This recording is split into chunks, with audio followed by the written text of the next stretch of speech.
Harry, you had the first real hit out on Friday last week and you started in the 18. How did that feel for you? That must have been a confidence booster.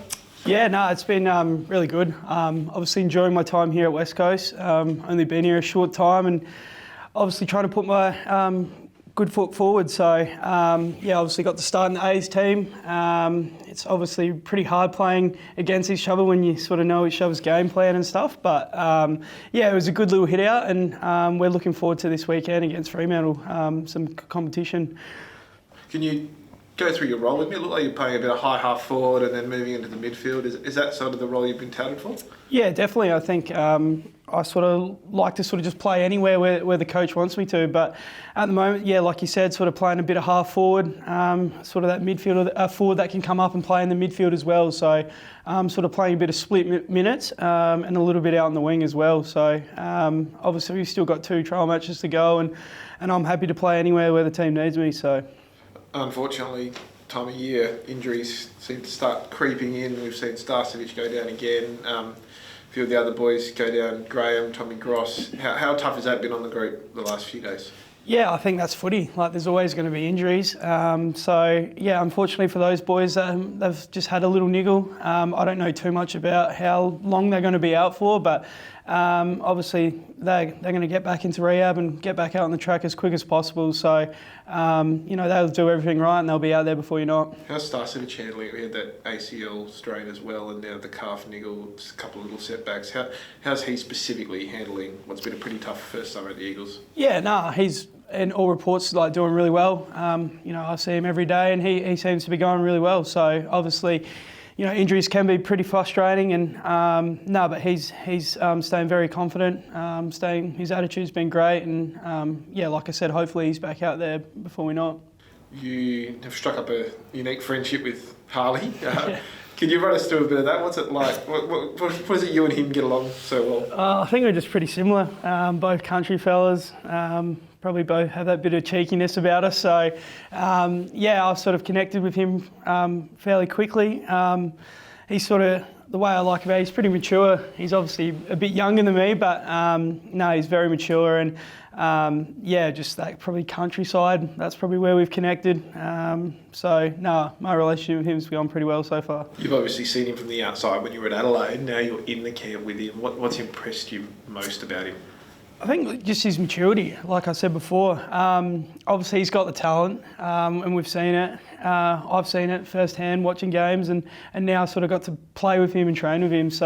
But just his maturity, just the way he respects everyone. I think when my family come over for the Christmas sort of break, just the way he sort of connected with my mum and dad as a young fella. I think he's only 20 years old, so high praise for him in that respect.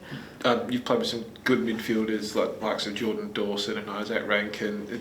Where does he kind of, maybe not compare to those guys, but how do you see him as a footballer as such when you look at those similar players? Yeah, he's definitely got the talent.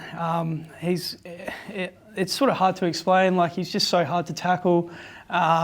Just the way he sort of moves in the stoppage and how he can free his hands, get the handball out, and then obviously his skills as well. And he can also go up forward and kick a goal and take a big mark. So, and he's only 20 years old, so he's just got so much footy in front of him. And I feel like hopefully I can play a role in, helping him, throughout the next couple of years, hopefully. So, he's definitely right up there with one of the, better players I've played with already. I was going to say, last one on him, is he better than you expected, coming in? Yeah, definitely, I reckon. I think... Obviously, he did have high expectations. I knew he was good, but just, definitely highly expected.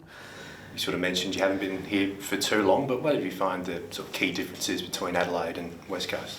Probably the weather. Obviously Adelaide does get pretty hot, but over here consistently just been so warm. But if you're talking for a footy sort of side, just the facilities here, I absolutely love it. It's high class. We've got the 2 ovals, the recovery centre, the saunas, the pools and everything like that. So, I've loved it here so far. I know it's only pre-season, but in the past, lots have been made of sort of the Eagles' training standards. How have you found those compared to your time at the Crows? Yeah, definitely. I think they've been very similar to what we were at the Crows. So, Obviously, the Crows are probably a bit more mature group, and we've sort of been through that rebuild. Especially last year was when we sort of just clicked and started playing some good footy, and I can see some similarities to what West Coast is going through right now. Obviously, we've sort of gone through that rebuild, brought in some new players, got some new high-ended draft picks. So definitely the training standards is there, and we're only going to get better by playing more games together, training better. So yeah, really looking forward to this year and the next couple of years, I reckon. Did you watch Origin on Saturday night? Yeah, I did. Yep. Were you there, or did you watch it on TV? I wasn't there, but watched it on TV. Yeah. What did that do for you? That was close to 60,000 at Optus Stadium. West Coast are still a big club despite on-field results. They get over 40 regularly. They're close to 60 for big games. What did that do? Did that excite you for the footy season ahead? Like, what kind of driving factor does that do for the group just watching from the outside? Yeah, absolutely. We sort of spoke about it as a group yesterday in our team meeting, but you could just see that, especially for the WA team, just the passion and pride they sort of played for and how the fans got around them. And obviously they didn't get the result they wanted in the end, but you could just see, like, you know, the best of the best out there playing together. They're probably, you know, they've only just sort of connected with each other for the last couple of weeks, and they've just went out there and just put everything on the line. So, like you said, it's exciting times. WA fans obviously really love their footy, and I'm really looking forward to playing out in Optus in front of some big crowds. As a group, have you spoken about what you look to get out of a match sim against Fremantle this weekend? Not yet. We sort of only just briefly sort of talked about what's going to happen, how many quarters we're playing and stuff like that. So I'm sure by the back end of the week we'll sort of sit down and sort of work out, you know, the team and then what we want to get out of it. But it'll be probably pretty similar to what we've sort of done throughout the whole pre-season. You've obviously done a few of these.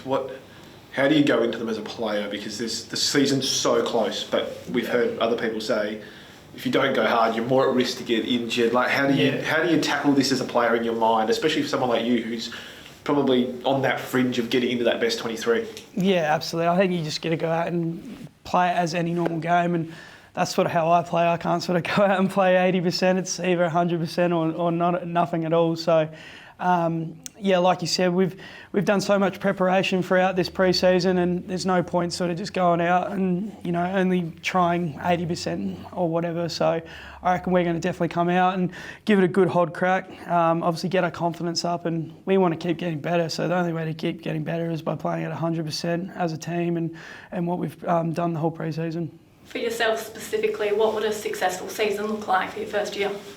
For me personally, I'd love to play every game. Firstly, I want to just play round one. That's obviously the goal. So getting to play round one would be right up there, and then obviously staying in the team. So for me personally, and then as a team, I reckon winning some games. So How do you sort of look back at your time in Adelaide? Obviously delisted, but being here where you are now, how does it all feel? I loved my time in Adelaide. Obviously grew up as a country boy in South Australia, and I can't thank Adelaide enough. They gave me an opportunity. They drafted me when I was 18. Spent 6 years there, made some good relationships with, you know, coaches and players, and obviously my time just wasn't going to always be there, and it's sort of a new opportunity has come here at West Coast, and I'm so excited to be here at West Coast. I can't thank them enough for giving me a second opportunity, and you know, hopefully, you know, it plays out here in West Coast. And a few injury setbacks in your time. How frustrating have they been? Yeah, so I've been pretty lucky, really, except the one sort of extreme injury with the Achilles. Probably did set me back for a little bit, and I reckon after that injury, they've sort of moved on from me a little bit, but you know, like I said, a new opportunity here at West Coast has come, and hopefully, it works out for me now. How do you feel about the orange jersey today? Yeah, it was a bit different, wasn't it? I didn't mind it actually, so it looked pretty good, but something different, I guess.